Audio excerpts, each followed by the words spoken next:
So you just saw the story of Jessica talking with Craig Monroe's accuser. You heard the statement from the Monroe camp, and now we are here with the woman who broke this story, Jessica Dupnack. Jessica, thank you for joining us here on the rundown. So tell me and walk us through how this story kind of came about. Well, it started on social media as a lot of the stories that we do. That's where we generate our ideas and the story tips. It was posted by the accuser in early to mid June and started circulating around social media. I think got some 250,000 views plus and kind of made it to our doorstep. And I started over the weekend vetting it and making calls. And here we are today. I think, a lot of people, they see these stories and they think as soon as it gets to us, it immediately goes on air almost that night. But this took a lot of legwork. You talked about this is mid-June, and here we are weeks later in July. Kind of walk people through and explain why it is so necessary to be very delicate with a story like this. Well, anybody can say anything and anybody can say anything on social media. It was very important for me to talk to the accuser, and we talked at length. I think yesterday we talked for about Monday, we talked for about 2 hours or so on the phone, just kind of going through her story over and over again. And I think a big question that everyone asks is, why did you wait so long? So I wanted to work through that. And also law enforcement. I needed to get in touch with the investigators to, first of all, validate that there was an investigation in the first place and kind of feel them out and how seriously they're taking it. And their statement to us was, this is under investigation and we want people to come forward. And that says to me that they're taking it very, very seriously. So saying that people want to come forward, are we saying that there may be more to this story than what you've been reporting so far? I think that you can look at that two ways. I think that you can look at it as, hey, are there maybe other victims out there and law enforcement is reaching out to them? Or could it be, hey, are there people to corroborate this woman's account? So I think, they purposely, I think, leave it vague and maybe a little bit up for interpretation to sort of cast a wide net in the beginning, because unfortunately, even in today's world, oftentimes these stories become he said, she said, especially when you're talking decades later, that evidence dissipates over that time. So they're probably looking for corroborating witnesses in this situation. As a woman yourself, what is it? How crucial or how critical or how do you approach a story like this? Because this is another woman who had something that she claims that something very bad happened to her, traumatic, but she is trusting you to share that story. So, what kind of responsibility did you take as a woman as well? Well, I think this one is in particularly complicated because you're dealing with somebody who's a hometown hero. He's a former Major League Baseball player. He's a broadcaster. We're broadcasters. So there's a lot of weight to this one. So that, coupled with just the fact of garnering that trust with the alleged victim, there's a lot going on. And I'm not going to lie, there was a little, pit in my stomach when this story went out because we hold a lot of weight in the media. And so I felt at the time when we ran the story and continue to run the story that we had enough to say what we said, keeping in mind that no charges have been filed. Craig Monroe is not in police custody, but there is an open investigation and there is an alleged victim with very compelling details about what she says she went through. Very critical situation, very evolving situation, Jessica. We do appreciate it, and we will see where this story goes. Thank you so much. All right. Thank you, Brandon. Well, from disturbing to one of our most bizarre stories of the week, a man discovers a baby alone in a car seat. And while the infant is with family, Camila Miri says this case still has a lot of questions. Oh, my God. Who would leave a precious little baby like that? That's just unbelievable. It's a story that a lot of people are talking about. A baby girl found abandoned in Detroit Sunday morning. It's unthinkable. That's a baby. You can't leave a baby like that. That's just awful. A man claiming to have found her in a car seat outside his home on Virginia Park posted her picture on Facebook. That's a blessing then, I guess, That's a blessing, definitely. Anybody else could have found the baby, and then you never know what would have happened. The man called police, and investigators released the photo to the media asking for assistance. Surely somebody would recognize the child. We've blurred out her face because thankfully she is no longer a Jane Doe. The baby girl identified and reunited with family Sunday afternoon. The police telling Fox 2 the incident is under investigation, but not revealing any details. How did this baby end up by herself in a car seat in a West Side neighborhood? Yeah, that's crazy. That's all I can say is that is crazy. That somebody would leave a newborn baby like that, because that baby is precious. Can't take care of herself or anything. On Detroit's West Side, Camila Mary, Fox 2 News. A few weeks ago, former President Donald Trump made a campaign stop in Detroit to win over more minority voters. It remains to be seen if the seeds he planted will reap success, but a Supreme Court ruling could boost his momentum. An unprecedented 6-3 ruling says former presidents do have immunity from prosecution over, quote, official acts.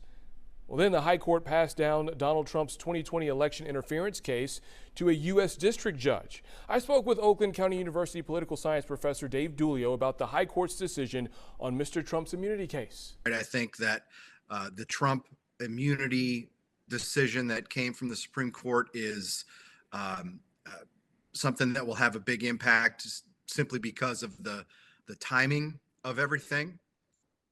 We are very unlikely to see a trial before Election Day.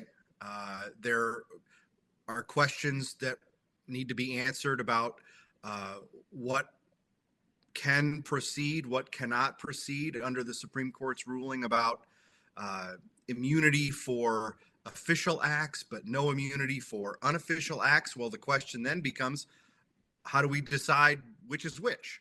You know, the Supreme Court decision gives us a few clues, some hints. There are some things in public statements from the Trump campaign that also help us, but a court is going to have to decide all of that. And of course, on the other side of the ledger, with the Biden campaign reeling from a disastrous debate performance on Thursday, I think you're starting to see, you know, the inner circle the wagons, as it were. And, you know, who really knows how the Biden campaign is going to proceed in terms of everything from a staff shakeup to staff demotions. You know, there's questions and concerns about donors and how they're going to react and whether or not they're going to keep writing checks. I think we're still waiting to see how the public is reacting. I think we'll have a better sort of idea with that, and as we see polls come out toward the end of this week, that'll give us more certainty. But yeah, chaos.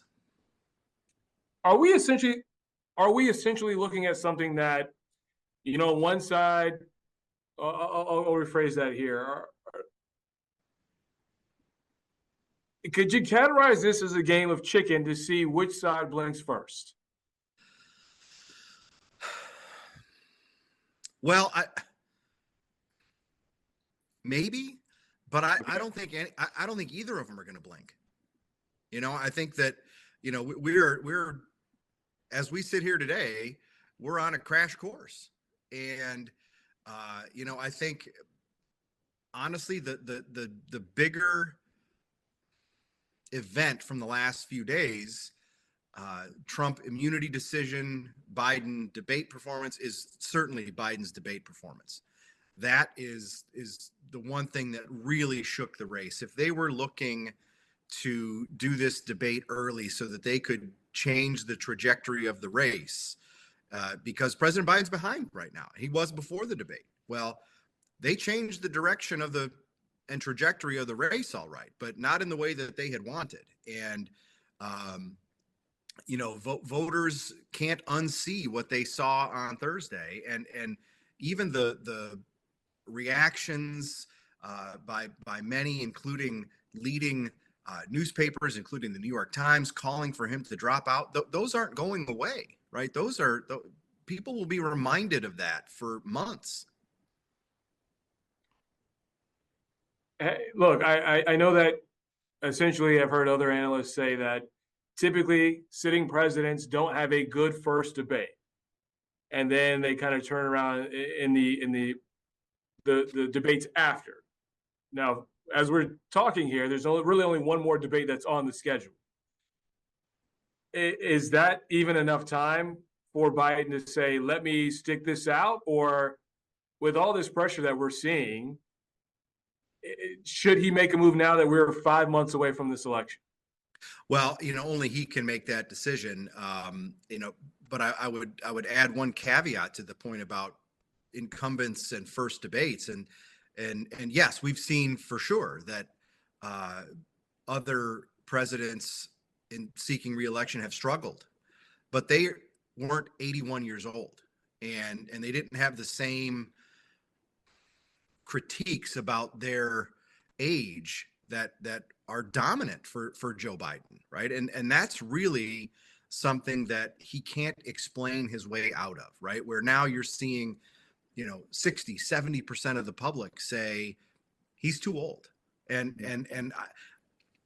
I'm not sure what he can do to change their minds. I mean, he's given some pretty good speeches in the last few days, but those have been via teleprompter. It's as you know, it's very different reading a teleprompter than it is speaking extemporaneously and off the cuff. If Biden does step down, and this is a really big if, who would be able to step in and take his place? Well, and we need to reinforce it every time we talk about this, right? That it is a really big if, and I think that there are even some practical considerations about the nomination process that would get in the way of Democrats finding somebody else.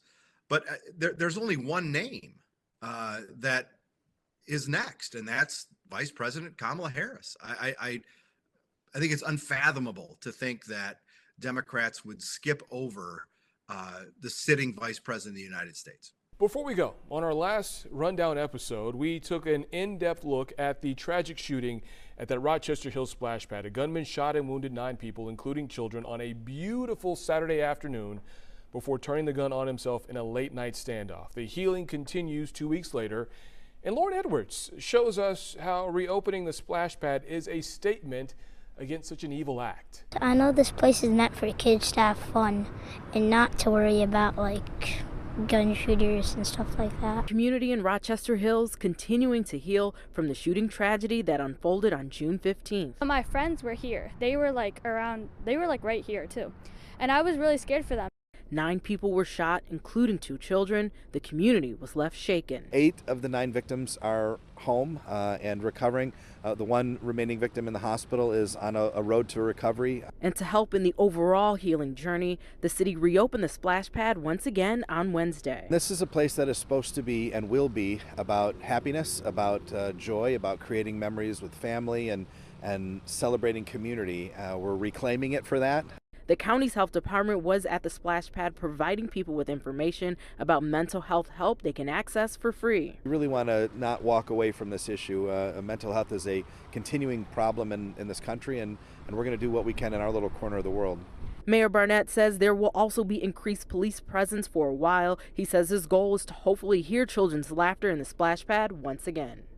I'm really happy that it's starting to reopen, and I'm hoping that our community can come together and start coming back here. So again, security will be increased just for some time. And also, if you are in need of counseling services, it is available and it's free. For more information on that and a link, it'll be posted at fox2detroit.com. Reporting here in Rochester Hills, Lauren Edwards, Fox 2 News. Well, that ends this week's Rundown. I am Brandon Hudson. Thank you for watching us. Enjoy your holiday weekend, and we will see you next time.